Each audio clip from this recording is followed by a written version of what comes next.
Hello, my dear friends. Myself, Jain Thimesh Surya, and today we will go ahead.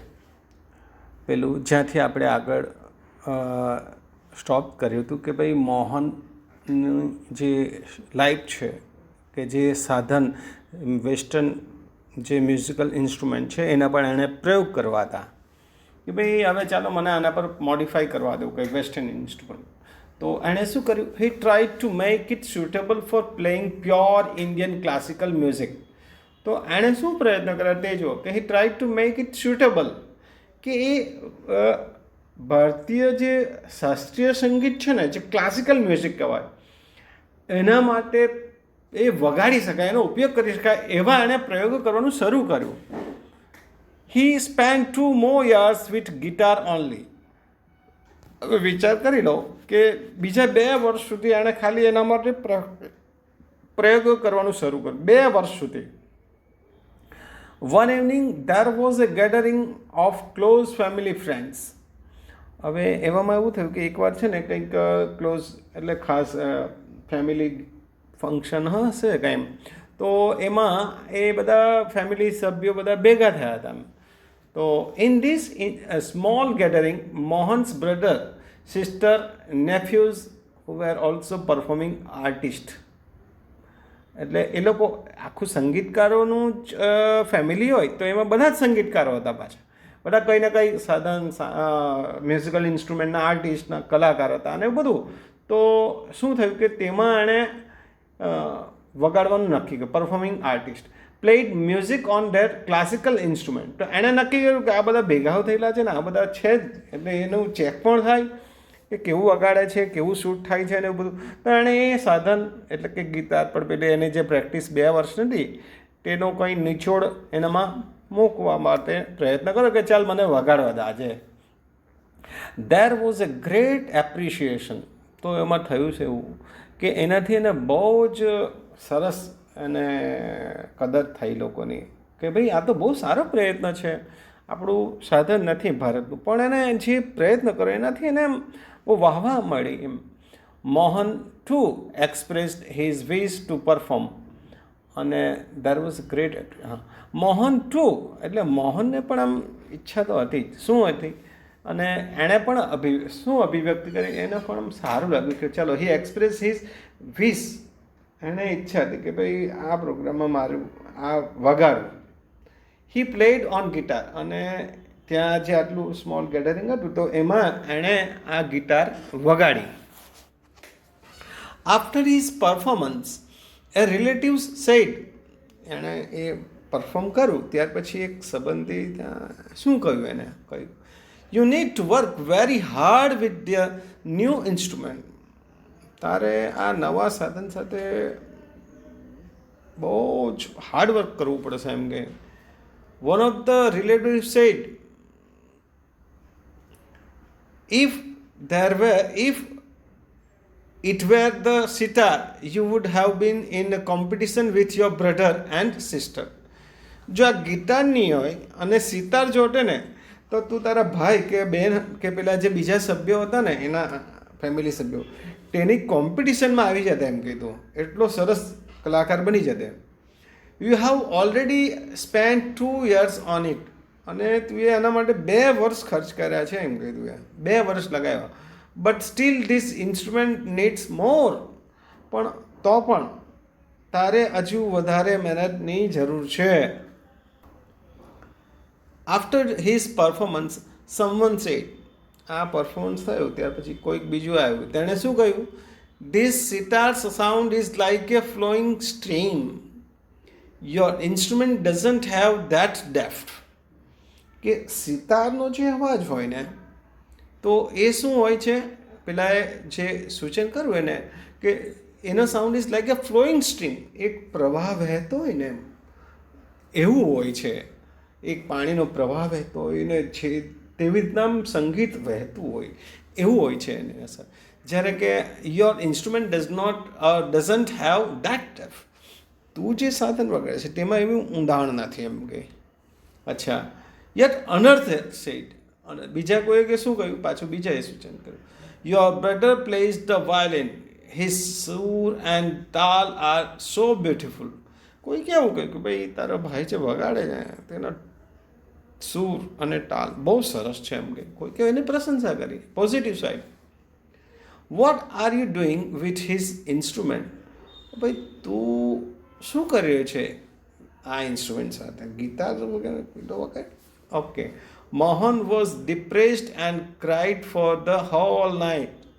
હવે આવું બધું સાંભળે એટલે મોહનને થોડું ડિપ્રેસ થઈ ગયો, નિરાશ થઈ ગયો કે ભાઈ આવું કંઈ આ લોકો પેલા લોકો કંઈ કે વાયોલિન વગાડે તે સારું, પેલો કંઈક આમ એટલે આખી રાત એમ મને નિરાશ રહ્યો અને રડ્યો, બહુ રડ્યો એ ભાઈ આખી રાત.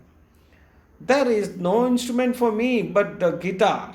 એટલે એણે નાખી ગયું કે મારા માટે બીજું કોઈ સાધન નથી, બસ ગિટાર જ મારું જીવન છે. હી થોટ, એટલે મોહને વિચાર્યું કે એ લોકો ગમે તે કહેતા પણ મારા માટે તો ગિટાર જ મારું સાધન છે, જીવન છે એમ એવું કંઈક. This instrument will become my face to the world. I am sure I am going to make it big, very big. He was determined. જુઓ આ વાક્ય કેટલું સરસ છે કે આ સાધન જ મારો ચહેરો, મારી ઓળખ બની જશે દુનિયામાં. હું ચોક્કસ કહું છું, મને ખાતરી છે. અને I am going to make it big, very big. અને એનું કમિટમેન્ટ જુઓ, દ્રઢ નિશ્ચય જુઓ કે નહીં એક દિવસ એવો આવશે કે આ જ સાધન મને આખી દુનિયામાં નામ કમાવશે, મારું ઓળખ બની જશે, ગિટાર જ મારી ઓળખ બનશે. અને એ ચોક્કસ એ દ્રઢ નિશ્ચય સાથે આવું કહે છે. This experience took place when Mohan was only 16 years of age. તમે વિચાર કરી લો, આ ઘટના ઘટી, આ ઇન્સિડન્ટ, આ જે થયો પ્રસંગ, ત્યારે એની ઉંમર કેટલી હતી? ફક્ત 16 વર્ષ. અને 16 વર્ષની ઉંમરે એની જે સમજ છે તે જુઓ કે 16 વર્ષની ઉંમરે આખા એના જીવનનું કયા સ્ટેપ પર હશે કે એને આખા જીવનનું લક્ષ્ય નક્કી કરી રહ્યો કે મારા જીવનની ઓળખ જ આ ગિટાર બનશે, 16 જ વર્ષની ઉંમરે. એટલે આપણે એવું કહી શકીએ કે when there is a will there is a way. અંગ્રેજીમાં આવું કહેવાય છે, તો એને ગુજરાતીમાં આવું કહેવાય કે જ્યાં મન હોય ને ત્યાં માળવે જ ભાઈ. એટલે જે તમે લક્ષ્ય રાખ્યું હોય ને એ સિદ્ધ ત્યારે થાય જ્યારે તમે કમિટમેન્ટ રાખો, કોઈ પણ કાર્ય કરવાનું ધ્યેય નક્કી કરી રાખો. This experience took place when Mohan was only 16 years of age. It was the turning point of his life. અને એ જે ઘટના છે, એ જે પ્રસંગ છે, એના જીવનનું ટર્નિંગ પોઈન્ટ બની ગયો. એક મહત્વનું વળાંક ત્યાં આવ્યો એના જીવનમાં. Mohan doubled his riyaz and practised for about 10 hours a day.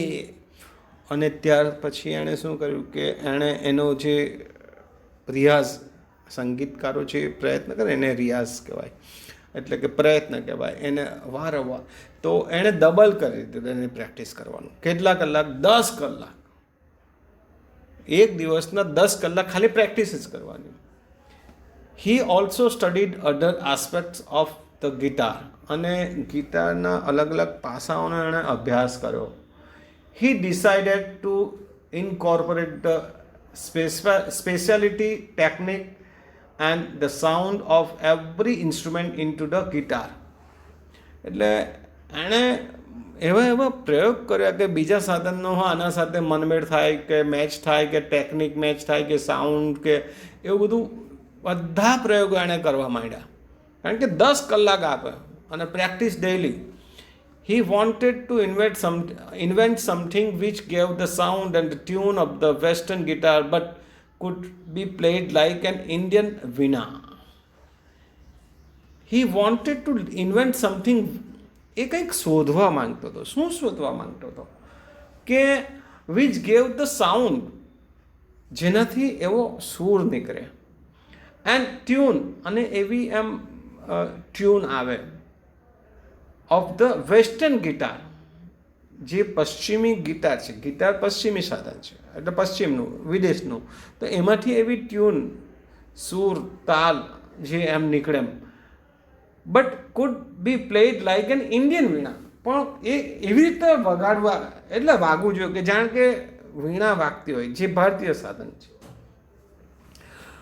તો not only the sound that my instrument produces is important, but it must also express my vision, what I want to say through the instrument.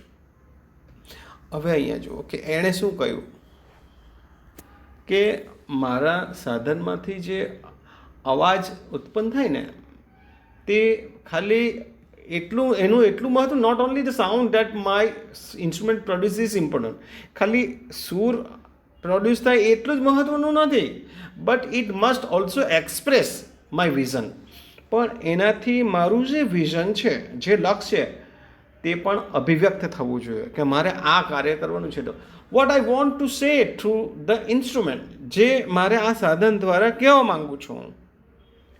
He said to himself and finally with untiring efforts એણે એની જાતને આ વસ્તુ કહી કે બસ મારું vision છે તે સિદ્ધ થવું જોઈએ અને મારી જે અભિવ્યક્તિ, મારે જે રજૂ કરવું છે તે પણ આનાથી થવું જોઈએ.